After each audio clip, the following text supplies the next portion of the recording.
Live from New York, it's the show that has 0 trumpeters in the house today. It's First Things First. Okay, other executives not so sure. Mike Sando of The Athletic writing, hard to pay Dak after tonight. One NFL exec surmised. Nick, did this game make you question Dak's future in Dallas? This game, if it is a precursor to a disappointing season, his future has to be in question. If Dallas falls flat this year, it's time to shake every tree and look at every possible option, because there is no reason to believe that next year, with Dak Prescott's cap hit skyrocketing, having to pay Micah Parsons, CD getting more expensive, all those things, that the team will be better. They will be more expensive, but not better. And there are 2 clear paths to Super Bowl contention in the modern NFL. You know what? Let me say 3, actually. One is, the last decade, 20 teams have made the Super Bowl, 10 Super Bowls, obviously. 9 of them have had quarterbacks on the rookie pay scale. Wow. Seattle's done it twice. Kansas City did it twice. Philly did it twice. Carolina did it with Cam. The Rams did it with Goff. And Cincinnati did it with Burrow. The other 11 teams, 5 times Tom Brady, twice Peyton Manning, once Patrick Mahomes, once he'd been paid. And then you had Jimmy Garoppolo, you had Matt Stafford, and you had one other I'm forgetting. Oh, Matt Ryan. That last group is kind of the hope for Dallas. The Stafford-Ryan solid quarterback who has a career year. If he doesn't do it this year, then you have to then ask yourself, should we go the route Philly is gone, San Francisco is attempting to go, which is cheap quarterback, superstar roster? And for the Dallas Cowboys, as I said this offseason, and you were like, no, we shouldn't talk about that. That's 2 years down the road. And I said, it's going to be important, Kevin Wildes. Yeah, it's true. They have a major decision to make with Dak this offseason because they can't franchise tag him ever again because he'll only have a year left, and because next year's cap hit's almost $60 million. So it's going to be either extend him and tie yourself to him at a very high number for for the rest of the prime of his career, or make a move. So I still believe the Cowboys can do serious damage this season. As a wise man once said, serious damage? Well, I think they're an NFC. Notice how he couched that. Here's what I think. Getting to the NFC title game is not serious damage for an S-Bob team. It's so funny you say that because I don't think they're an S-Bob team, but I do think they are an NFC CGOB team. Oh, my God. NFC Championship game or bust. That's what I said. It rolls off the tongue. They are an S-Bob team, hold on. Here, I don't want to have the same Micah Parsons, argument. Dak Prescott, Jerry Jones will not be pleased. I know they won't be pleased. I know they won't be pleased, but this is the point I'm making, and I think you will agree. If the Cowboys make the NFC title game, which would almost assuredly mean in the playoffs they either beat San Francisco or Philly, and then lose to the other team in the NFC title game, I don't think that's then they're going to be like, okay, we're done with Dak. That's true. If they get there, I don't think they're firing the coach or moving on from Dak. If they don't, one or both of those 2 things is happening, and I think you would have serious conversations about moving on. Yeah, McCarthy could definitely be gone. But look, they're not going to get to – I think they have to get to the Super Bowl. I agree if they get to the NFC title game, they might not get rid of Dak. But if they get to the NFC title game, what's the optimism for next year we're going to be better? If San Francisco beats them again in the NFC Championship game or Philadelphia beats them, then I think there's still skepticism about how far Dak can take you. And look, here's the problem, Nick. They're not going to – I know you thought at the beginning of the year they're going to have the number 1 seed. It's possible still, but it's not likely. All right? Obviously, San Francisco looks like they could have the number 1 seed.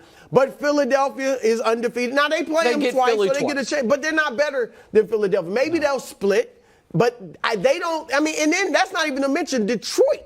All right, so if they don't get the number 1 seed and have home field advantage throughout the NFC playoffs, then look at Dak on the road in the last 2 years. 18 touchdowns, 14 turnovers, passer ratings pretty low, road records 4 and 6. So my point is that getting you to the Super Bowl, the road column? I would say no. No. All right, so I agree. Look, here's the only thing I disagree with what you said as far as Dak's future in Dallas. The NFC Where are you going? What quarterback you getting? Dallas has been searching for a decent quarterback for years during this 3-decade run of not getting to the NFC title game. It would be drafting a quarterback. Yeah, but there's no guarantee you're going to draft a good quarterback. Of course there's no guarantee. There's no guarantee in any of it. I would rather, if I have Dak Prescott, this isn't great, winning 12 games every year and getting beat in the second round of the playoffs. But you know what is better than? Being 8-8 every year and not relevant. No, I understand. But that's the thing. Tell me who you're getting that's going to be better than Dak Prescott before we get rid of him. I am talking about you rolling the dice and drafting. And by the way, if you have a great roster, I don't think you have to draft a star quarterback. Jared Goff was not, with the Rams, a star. Wentz got hurt, and Foles comes in. Yeah. We have seen guys who were not yet their fully formed versions of themselves, who on their rookie deals took teams to the Super Bowl. Wentz was playing like an MVP. Right now, hold on. Right now, people believe. I don't want to start a Brock Purdy argument.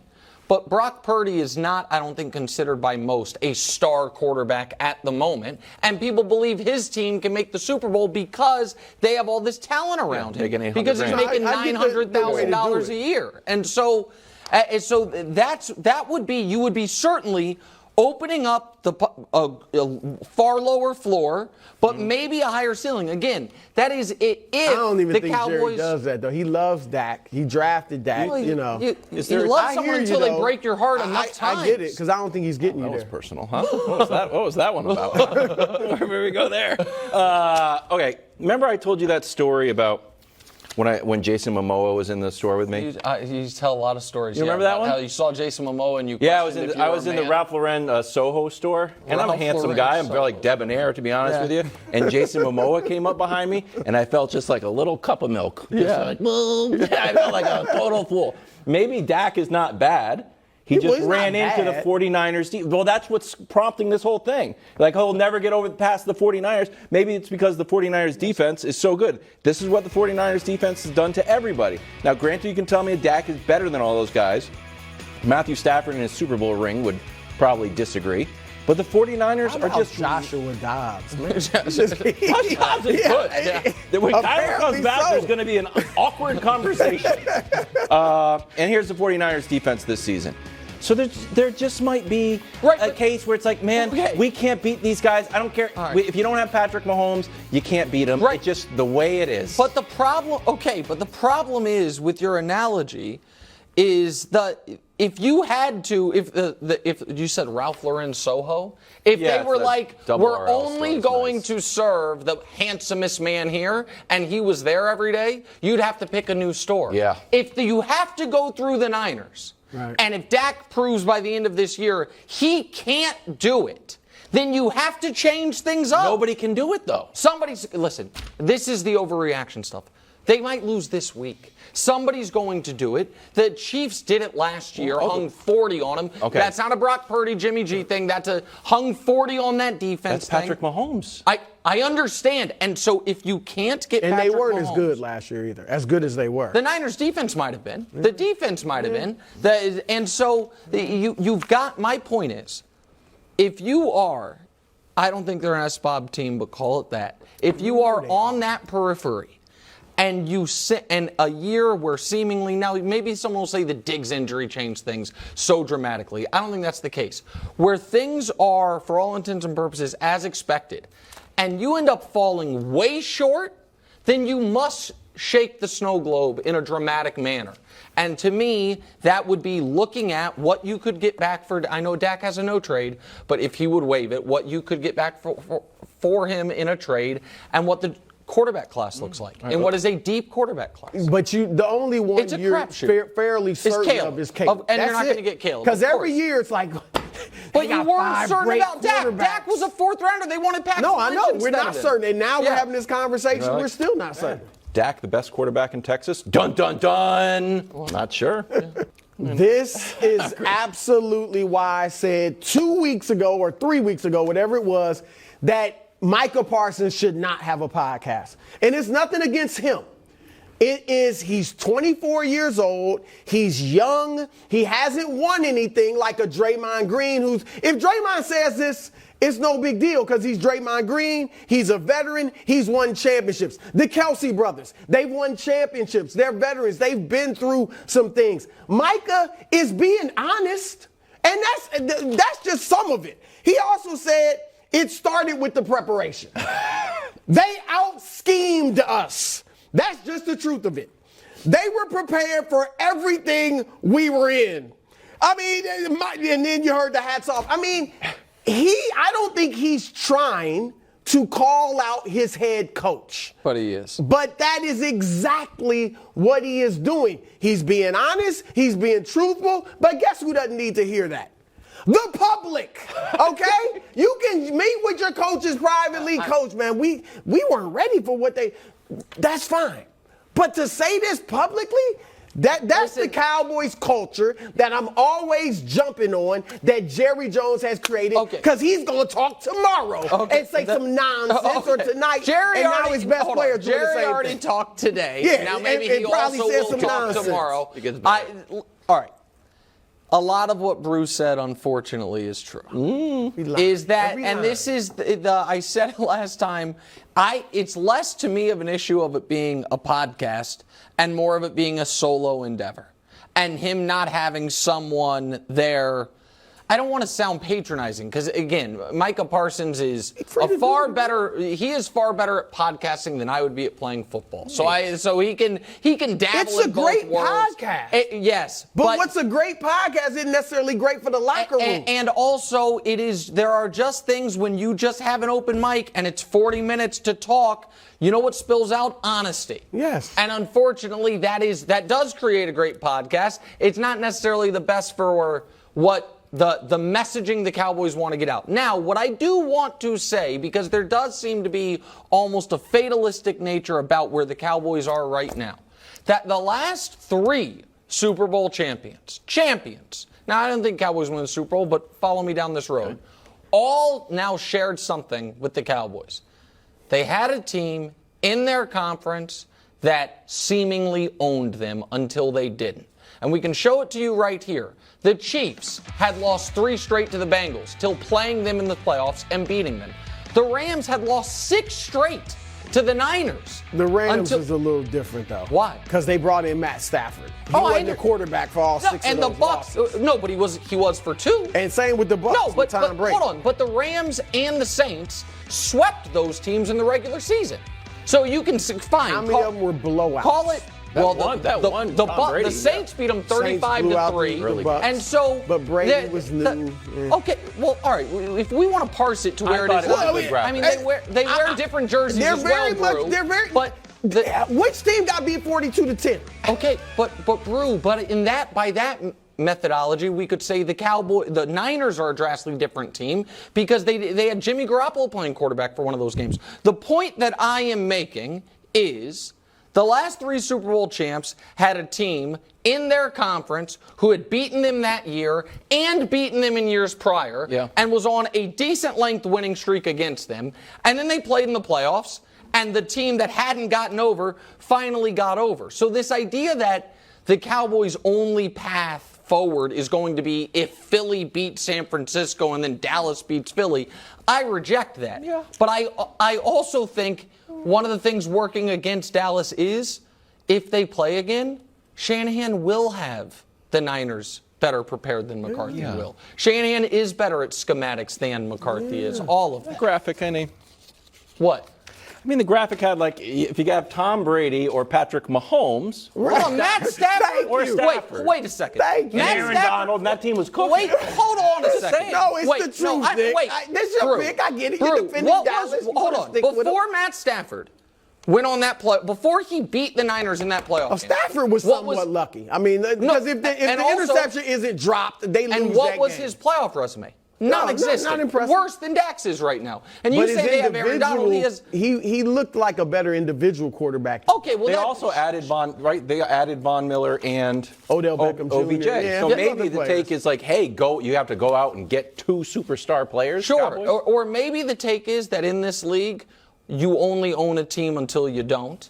and that you don't always see that coming. People said the Saints were the worst possible matchup for the Bucs that year. We were on the air together talking about it. But the Bucs beat first again. Tom Brady was new, and they changed midway through that season when they started incorporating more of his. Yes, things can change over the course of the year. Dak Prescott's not close to Tom Brady. We all know that. No, but he is to Matt Stafford. By any estimation, he absolutely is to Matt Stafford. All right, more Whatever from helps you sleep. Parsons' podcast. George Kittle revealed a shirt on his Instagram, which, to be polite, I read as disrespectful to Dallas. Well, Micah didn't like this either. And then get this. So now we get Micah's response and Deebo's response to Micah's response to Kittle's T-shirt. It's a lot. What? Take a listen. Woo! Okay, because he knows they could have put 50 plus on him. They called off the dogs. All right, we all know that. And I like that. Look, I love Micah. But Deebo, did Micah not think it was personal? Because San Francisco's like, we got a problem with y'all. And they showed it on the field. And the fact that Kittle wore that shirt shows you how he was not scared at all. Can I jump in on that point? Wildes, what do people call you? Me. You. What are you? Are you the National governor Treasure, the mayor of fair? There you go, the mayor of fair. National treasure is what you call yourself in the comments. All right. Can I borrow that hat for a moment, the mayor of fair? Of course. All right. Let's be fair here, Brew. Let's just say for the sake of argument, the Cowboys had won that game. Just wait a moment, Brew. Just follow me. I gotta hear this. Okay. And Micah Parsons had, after a big play, shown a T-shirt that said F San Francisco. It'd be a lot. You would come on here and say they're a silly team. That's why they're hard to trust. That is silly. That is even when they're winning, you can't trust. You wouldn't call them silly if he had a T-shirt on under his jersey, a pre-play celebration that is profanity. That's gangster. All right, really? That is such a double standard. And here's the other thing: if you want me to, yes, it's a double standard because the Cowboys have a 3-decade-long history of being silly under the leadership of Jerry Jones. What's the Niners' massive success since '95? It's not about just success. It's about your owner constantly running his mouth and saying stupid stuff. That's what it's about. That's why I say they're silly. So it's not about everybody's judged by the same standard. Ron Artest, Metta World Peace, when he played, was judged by a different standard than Kobe Bryant when you acted up because of his history. Yes. So the Cowboys with Jerry Jones have a history of doing this ridiculous stuff, and the Niners don't. Hold on. It's as simple as that. You are talking about a history that literally started, by your own definition, before Micah Parsons was born. So but it's the culture under that owner. I hear from the owner every week. So what other owner in sports speaks every week? So because of that, the Niners wearing a pre-play and celebration T-shirt is the sign of what? A good culture, and the Cowboy. That's a good. It's a sign that we know we own y'all. Okay. We're not terrified. We're not scared of y'all in the least bit. And Deebo saying, it's been personal, bruh. Micah's like, oh, this is personal? Wow, I didn't know. You should have known. Well, that part, you should have known. It was personal part I agree with you on. I think if the Cowboys had that T-shirt, you would be roasting them. It would be part of the F Not if they followed it with a 42-10 win. Kittle had 3 touchdowns, too. We could have stopped it if you didn't want to see the T-shirt. That's what I'm saying. Bill Belichick on the hot seat next on FS1 and Fox Sports Channel on Sirius XM. Thanks for watching. Subscribe here to get more from the show and to check out clips from other shows on FS1.